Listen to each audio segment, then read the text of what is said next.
Freedom is not a distant ideal, but an everyday necessity for human existence. Freedom is a fundamental concept in human life.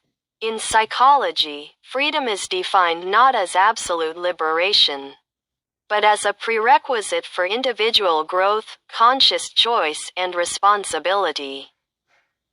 This video attempts to examine freedom from a psychological perspective, from a scientific perspective, and analyze its relationship with mental health, mental disorders, responsibility, society, and the modern world. Freedom, a prerequisite for mental health.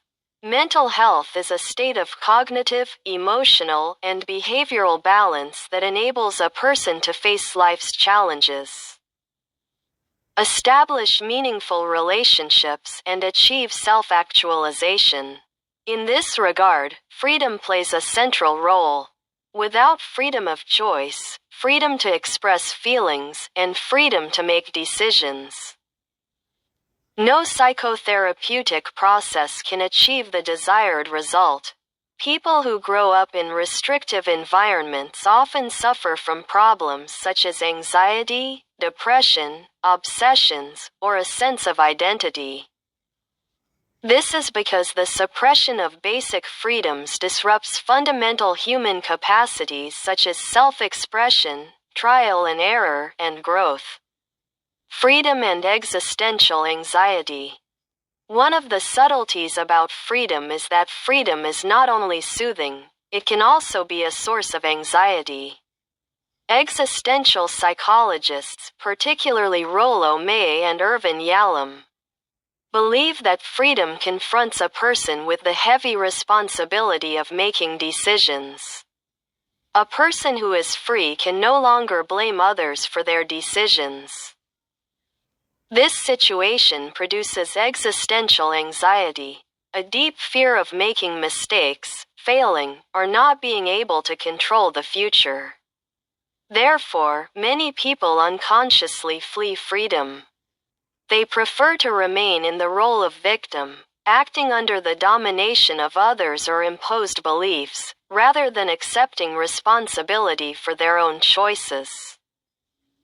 This is one of the common causes of retreat from freedom at the individual level. Responsibility avoidance and the victim mask.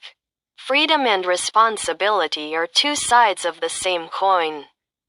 Accepting freedom requires accepting the fact that I am responsible for my own life. But many people reject responsibility due to fear of failure, feelings of inadequacy, or oppressive childhood training. In such a situation, the victim mask takes on a psychological function. Instead of accepting responsibility, the person blames the world, others, or the past. This psychological pattern hinders personal growth, emotional maturity, and achieving lasting peace. Therefore, the first step on the path to mental health is to abandon the role of victim and accept freedom as the reality of our existence. Freedom and self-knowledge. Freedom in psychology does not simply mean freedom from external constraints. Rather, it is closely related to the process of self-discovery and redefinition of beliefs. Someone who is still dominated by imposed childhood beliefs or in critical cultural teachings is not free, even if their life appears to be so. True freedom begins with facing oneself, identifying real thoughts and feelings, and separating them from imposed thoughts. This process, although sometimes painful, is the key to psychological growth and maturity. Freedom and moral boundaries. One of the common misconceptions about freedom is that it is confused with selfishness or unrestrainedness, whereas genuine freedom is always accompanied by morality, responsibility, and respect for others. Freedom does not mean sacrificing others for personal gain, but rather setting healthy boundaries for oneself and understanding and respecting the boundaries of others. Freedom without a moral framework ends in chaos or domination. Therefore, in the scientific definition of freedom, two elements are always considered: autonomy and social responsibility. Freedom and hidden social structures.